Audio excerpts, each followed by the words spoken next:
తాకట్లో ఉన్న మీ బంగారాన్ని విడిపించి ఆ రోజు ఆన్లైన్ రేటుకి కొంటాం. Sharma gold company. నమస్కారం, సుమన్ టీవీకి స్వాగతం. 2025 సంవత్సరం నవగ్రహాల స్థితిగతులు ఎలా ఉన్నాయి, ద్వాదశ రాశుల వారికి ఎటువంటి ఫలితాలని అందజేస్తున్నాయి, ఈ విషయాన్ని తెలియజేసేందుకు మనతో పాటు ఉన్నారు ప్రముఖ జ్యోతిష శాస్త్ర పండితులు, శ్రీచక్రపీఠ వ్యవస్థాపకులు బ్రహ్మశ్రీ ప్రదీప్ జోషి గారు. గురుగారు నమస్కారం. శ్రీమాత్రే. గురుగారు, 2025 సంవత్సరం మరి ధనుసు రాశి వారికి ఎలా ఉండబోతుంది? శ్రీ గురుభ్యో నమః. శ్రీమాత్రే నమః.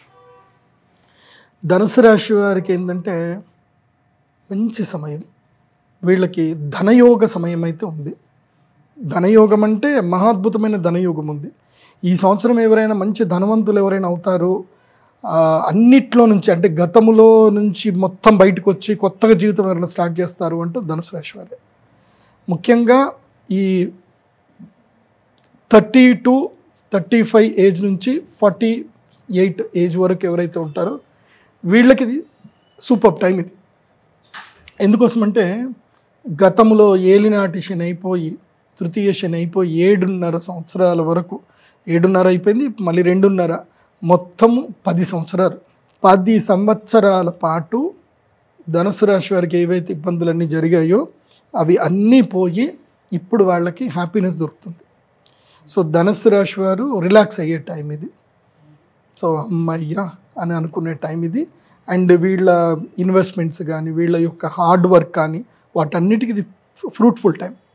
వీళ్ళ కష్టానికి తగ్గ ఫలితం దొరుకుతుంది, కీర్తి ప్రతిష్టలు కూడా దక్కుతాయి, అంత బాగుంటుంది. అయితే గృహత్యాగం చెయ్యాలి, అది గుర్తుపెట్టుకోండి. అటు విదేశీ యోగం బాగా సిద్ధిస్తుంది. తర్వాత ఇంకోటి ఏంటంటే ఇల్లు ఏమైనా కొనుక్కున్నా కట్టుకున్నా మంచిదే ఇప్పుడు.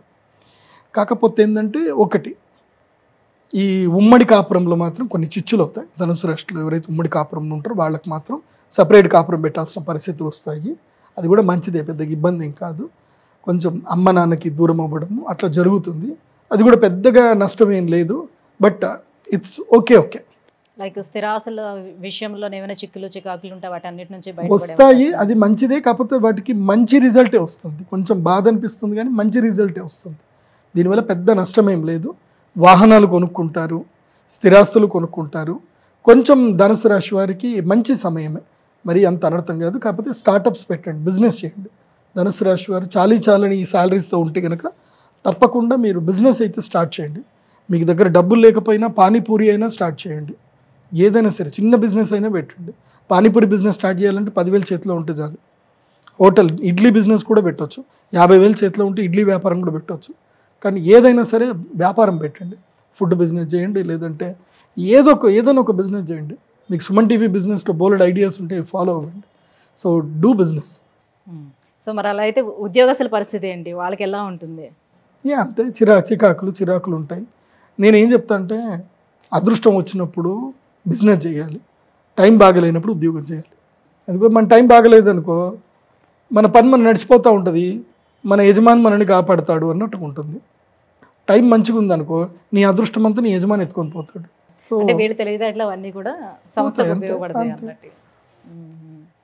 సో మరి ఇంకా వీళ్ళు ఎటువంటి పరిహారాలను పాటించాలంటారు? వీళ్ళు ముఖ్యంగా ఈ ఏదైతే కనుక అక్షయ తృతీయ వస్తుందో, వసంత పంచమి వీళ్ళకి పెద్దగా యూజ్ ఏం లేదు. మామూలుగా అమ్మవారి పూజ చేసుకోవచ్చు వసంత పంచమి.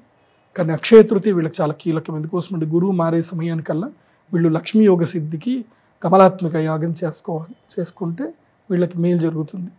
అండ్ వీళ్ళు కూడా తప్పకుండా వారాహిమాల అని ఒకటి దొరుకుతుంది, వారాహిమాలను మెడలో ధరించి ప్రతి మంగళవారము మహాగణాధిపతికి లడ్డూలు నివేదన చేస్తూ గణపతికి ప్రదక్షిణ చేస్తే మంచి జరుగుతుంది. గురుగారు, 2025 సంవత్సరం ఈ ధనుసు రాశి వారికి ఎలా ఉండబోతుంది, ఎలాంటి పరిహారాలను పాటిస్తే ఇంకా బాగుంటుంది, ఈ విషయం తెలియజేసినందుకు ధన్యవాదాలు. శ్రీమాత్రే.